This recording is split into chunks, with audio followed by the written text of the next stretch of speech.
Welcome to episode 31. So, Kei-sensei, after doing all that walking around temples and markets in our last episodes, my feet were absolutely killing me. Someone at the hotel told me I needed to find the traditional Japanese hot spring to relax. But when I got there, I realized there's a whole world of rules I didn't know about. First things first, what is the actual word for these legendary hot springs? Welcome back, everyone. Oh, Leo, you went to an onsen. That is the absolute best way to cure travel fatigue.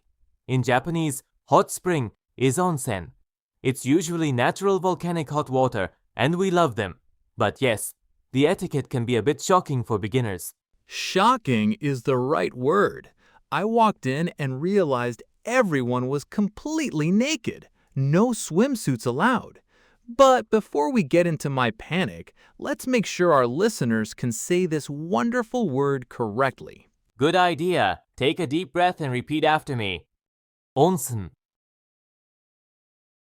Okay, so I nervously paid my entrance fee, walked through the curtain, and saw this huge steaming pool of water. It looked incredible. What do you call the actual bath or the hot water itself inside the onsen? The bath itself, or the hot water in the tub, is called oyu. Sometimes people just say yu, but adding the polite o makes it oyu. You'll often see the hiragana character for yu on the curtains at the entrance. Blue for men, red for women. Oh wait, so that single character U on the curtain is like the universal sign for there is hot water inside? That's a lifesaver because I was terrified of walking into the wrong changing room. Exactly, Leo. Look for the yu. Let's practice saying the word for hot water. Oyu. Now here is where I almost made a massive cultural mistake. I was so eager to jump into the OU that I walked straight toward the pool. Suddenly, a guy politely but firmly pointed me toward a row of small plastic stools with mirrors and shower heads. What was that about? Oh, thank goodness he stopped you. That is the number one golden rule of an onsen. The pool is only for soaking, not for cleaning yourself. You must sit at the washing station and wash your body completely before your feet even touch the bath. To say body, it's karada, and you have to wash it thoroughly. Wow, okay. So you scrub your karada from head to toe, rinse off all the soap, and then you can legally enter the hot water. If I need to ask where the soap or towels are, I can just use our vocabulary, right? Yes, but remember, the main rule is just wash your karada first. Let's practice the word for body. Karada. Got it. Wash your karada first. Now, they give you this tiny, long white towel at the front desk. It's too small to cover anything, really.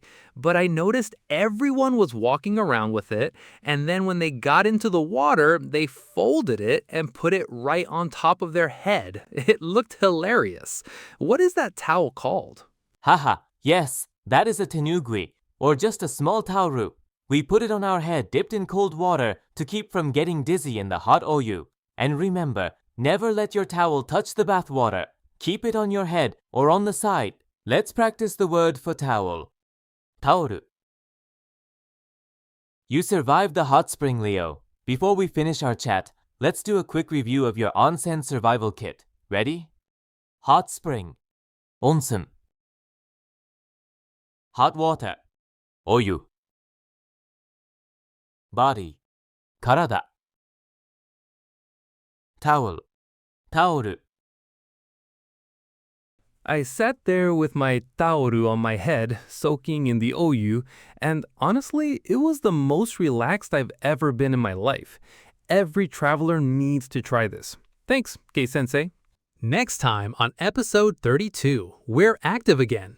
We're hitting the streets of Japan on 2 wheels.